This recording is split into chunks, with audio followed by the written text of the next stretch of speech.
Whether you're in the mood for a Philly cheesesteak or an Italian beef, there's nothing wrong with a steak sandwich, unless you go and screw up the caramelized onions.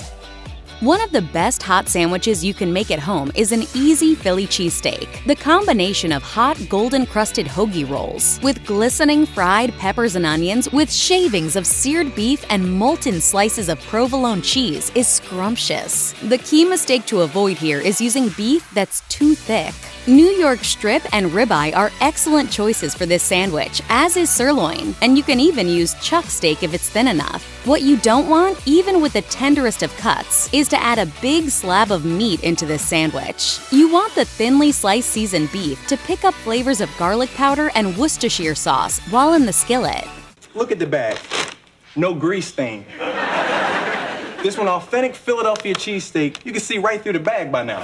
The point of using shaved beef is to get the right balance of tenderness and crispiness. You want the slices to be a little frizzled without burning to a crisp. A great tip for slicing beef thinly, if you don't get pre-sliced meat from the store or have a butcher slice it for you, is to leave the joint of meat in the freezer for a couple of hours so that it's not as soft, making it easier to cut with a good sharp knife.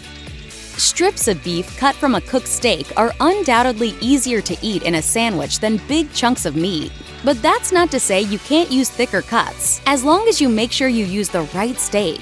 If you love super lean cuts like filet mignon and tenderloin, then go ahead and enjoy a gourmet sandwich. If you want a steak with enough fat in it to boost the juiciness, then ribeye, prime rib, and sirloin steaks are great, along with hanger steak and New York strip. When choosing a cut of meat such as a ribeye, look for good marbling in the beef. The fat will add to the flavor, and fry with the thick cap of fat on too. Skirt and flank steak are lean but tough. This isn't a steak. Why would you call it that on your menu? Beef chuck roast is mostly used for stews and pot roasts. What you can do with these cuts is marinate them to tenderize the meat before frying. And you might want to add a little baking soda to the marinade to soften the beef. This process is called velveting. A kitchen mallet is an invaluable tool for bashing a piece of beef and other meats as well. However, you can always use a rolling pin if you don't have one. Either way, flattening meat in this way tenderizes it. And skipping this step is a mistake if you want to make an amazing steak sandwich. A good ballpark thickness is less than a ½ inch. If it's too thick, it's not going to taste balanced with the rest of the ingredients and be supported by the bread. You don't want to have to chew through a big steak to bite off a piece of meat. Tenderizing softens the texture and also makes the steak way more sandwich-friendly. Marinade also acts as a tenderizer for beef. However, with different toppings to add and time constraints if you want a quick chow down, this might not be the best choice. Hitting steak with a tenderizer is a quick and easy solution. Be sure to use the pointy side of the hammer so the points can dig into the meat and break down the elements that make it tough. One of the biggest mistakes people make when cooking steak sandwiches has to do with the bread. The wrong type can ruin any sandwich. And with a hot, juicy meat filling, there's more to think about than if you're making a simple cheese sandwich. Ciabatta is a robust, light, chewy bread perfect for soaking up juicy fried steak. And it's not going to fall apart with Dijon mustard and toppings added. Kaiser rolls are another good alternative. To heat the ciabatta, brush the halves with oil and toast under the broiler. You want softness and some crispiness, so toasting bread is best for a steak sandwich. Avoid flimsy sliced bread and rolls that are ultra squishy, as the juices will leak through and cause your sandwich to fall apart. Sourdough may seem a good choice in theory, but you might find it a little too filling with the meat and other ingredients.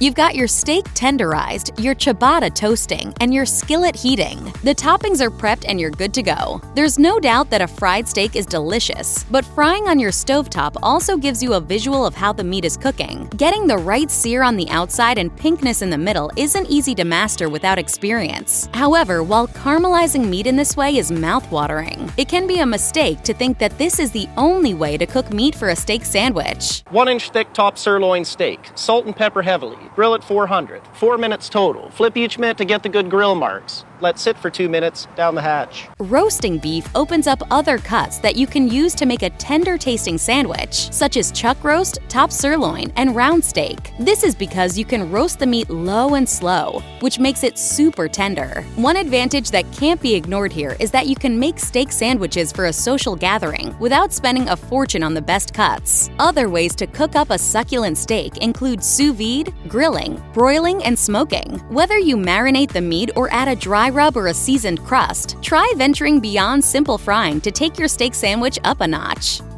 Your steak is beautifully cooked, and because it's fairly thick, you're going to need to slice it to make your sandwich easier to eat. You'll need a sharp knife, otherwise you'll end up hacking into the meat and creating uneven chunks. Have you let the meat rest a while? It's always important to let steaks rest, so no matter how hungry you are, don't cut into it as soon as it's out of the skillet. And another important rule you'll want to follow is to slice against the grain. Look for the direction the grain is running, as it changes depending on the cut, and slice at a right angle rather than along it. This is the difference between a chewy strip that you have to gnaw on or a tender piece of steak. Being blasé about toppings is one of the big mistakes everyone makes when cooking steak sandwiches. Don't be fooled, toppings can make or break a steak sandwich. Cheese is a classic, as are caramelized onions and a selection of condiments. One sandwich shop that specializes in hot subs with a wide range of toppings is Subway. Draw inspiration from the chain and customize a hot sandwich with green bell pepper, red onion, and slices of American cheese to further elevate your sandwich. What about adding Swiss cheese, blue cheese, or a fried egg? You could try sautéed shiitake mushrooms or sweet shallots in place of onions. You could add onion rings and arugula for a little greenery. Or what about spicy peppers or a fruity relish? Experiment with your favorite toppings to find ones that complement the steak. Since it goes so well with beef burgers, simply add mustard from a jar to your steak sandwich. There are plenty of varieties, from powerful English mustard that clears the sinuses to a more mellow French. Turn stone ground mustard into a creamy, spicy condiment by mixing it with mayonnaise, minced garlic, and Worcestershire sauce. May I interject something here? Please! You got the wrong mustard. This boosts the flavor profile and gives the beefy flavor added depth. Unless you shy away from anything spicy, you'll want to make sure your choice of condiment has a kick to it.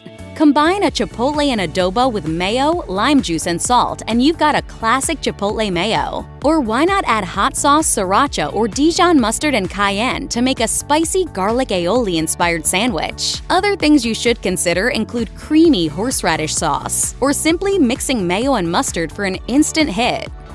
There's nothing wrong with playing it safe with a pared-back flavor profile, especially if you're frying up a sensational slab of steak. But you could be missing out on what might become your signature steak sandwich. Nothing is stopping you from bringing in Asian ingredients, for example. Embrace a Korean-style flavor by marinating the steak in soy sauce, gochujang, apple, and garlic with sesame oil, ginger, and rice wine. If you don't have all these ingredients, then keep it simple with soy sauce and Worcestershire sauce mixed with balsamic vinegar, lime juice, and garlic. For a Thai-inspired steak sandwich, mix soy sauce, honey, and chili marinade with ginger. Then offset the spice with mango and Thai basil. Imagine a steak sandwich with a double whammy of spicy condiments, using a combo of chipotle mayo and homemade chimichurri sauce with cumin and crushed red peppers.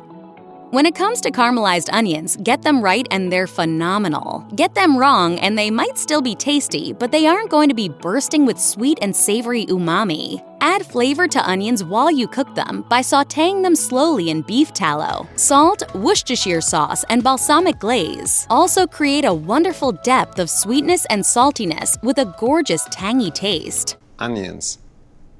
Onions? Onions.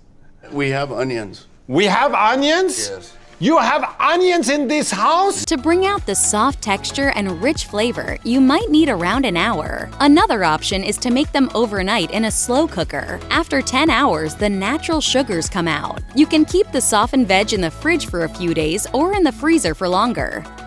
If you choose the best, most tender cuts of steak, then a down-to-earth steak sarnie can turn into a high-end treat. Before you tut-tut at the idea of a tenderloin steak sandwich, consider how using gourmet ingredients can elevate it.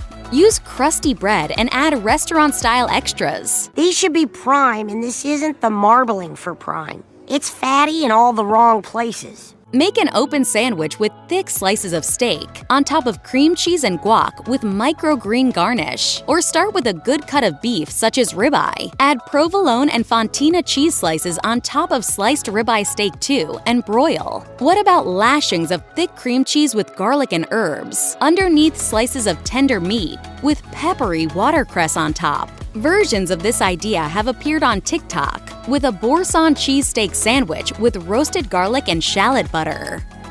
If you're limited by time or you want a quick steak sandwich, then you don't want to be toiling away in the kitchen for hours with a myriad of ingredients. However, if you want to savor an authentic Chicago-style beef sandwich and can start prepping a couple of days ahead, then go for it. For this recipe, you'll use top round roast or rump roast. Larger cuts are perfect for braising, and you can still slice them thinly for a sandwich. It'll be so thin that you can see through it. Let me see a slice.